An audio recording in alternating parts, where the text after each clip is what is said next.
Guz Khan's show, Man Like Mobeen, is a highly realistic, innovative expression of a transcultural identity which is generally not represented in the history of British comedy.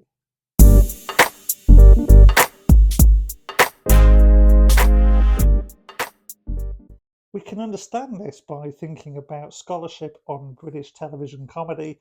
For example, Andy Medhurst, in his book A National Joke, describes the way identity is created in television comedy by creating a sense of belonging, but this is done by identifying those who do not belong.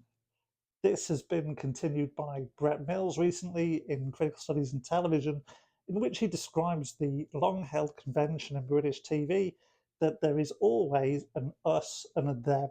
The audience identify with the relatable us, making jokes at the expense of the other them. Generally, the us is middle class and white.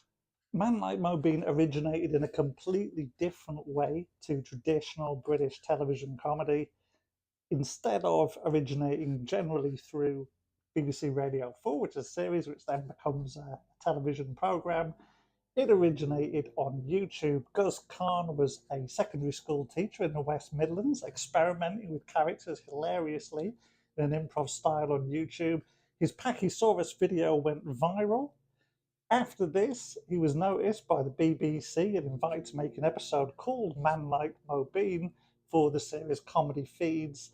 As described by the BBC Director of Comedy John Pertwee in an interview with The Hollywood Reporter, the Comedy Feeds series was designed so that the audience can see themselves in these new upcoming characters while also nurturing new comic voices. Guz Khan designed Man Like Mobeen in some sense, in his words in an interview with The Guardian, as an antidote to the series Citizen Khan.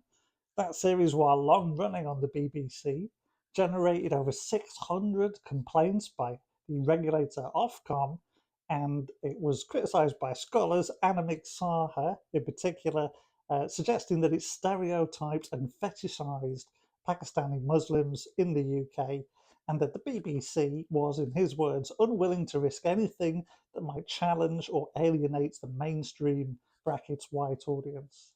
The British press acclaimed Man Like Mobeen. It was praised generally for the realism of its portrayals and essentially showing things which are not normally shown and creating more rounded, imperfect characters. This includes praise by a respondent in the 2018 Ofcom report, who said that it avoids the same stereotypes which we see in every other single show, such as shopkeepers and taxi drivers. And Mobeen is a character in the middle. You see, he's going about his daily life as a normal person rather than being very religious or the complete opposite end of the spectrum. The Asian image explained that it represents issues which are a huge part of the daily lives of British Asians. This is their terminology, and that it also highlights problems like knife crime, inner city neighbourhood issues, and the state of the NHS at the time of production. And the Birmingham Mail, which represents the neighbourhood where the show was actually produced, where it was filmed on location, they said that fans were ecstatic about it when it returned for its second series.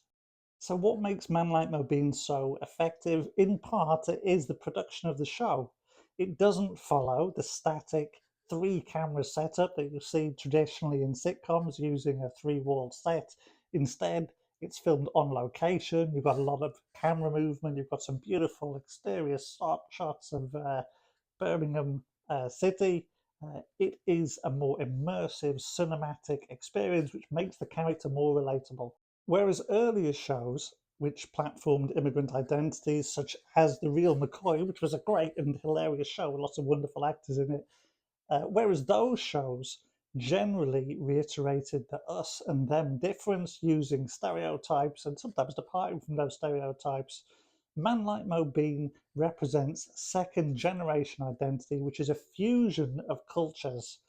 This is conveyed through his experiences in the show, but also in his appearance. And this was picked up in the press. So, for example, we have a reaction in the Standard who said, these are the reviewer's words here, Gabriel Tate, said his large beard and prayer beads reflects the seriousness of purpose of a practicing Muslim, but these are offset by the lime green trainers, black tracksuit, pink flashes. So he is at once a traditional Islamic figure and also a very contemporary urban West Midlands figure too. As the next level of this merger of identities, which makes the character Mobeen extremely relatable to different audience groups, is his working class identity. He is in some ways a working class hero. He described in The Guardian, talking about his own upbringing, a multicultural community which was working class. He says there may not have been money, but there was a community feeling. In the Metro, they praise his own obvious charm, and they say down to earth patter. And there's lots of language in the show which is local to the West Midlands area, to working class communities. He was also praised, though, and this is an important one you don't normally get, by the Socialist Worker. They said that Khan's show raises social issues, and there is no other British TV show that blends serious social issues with slapstick action and stinging one-liners. Khan himself also said on Twitter, Man Like Mobeen is made by the people, for the people.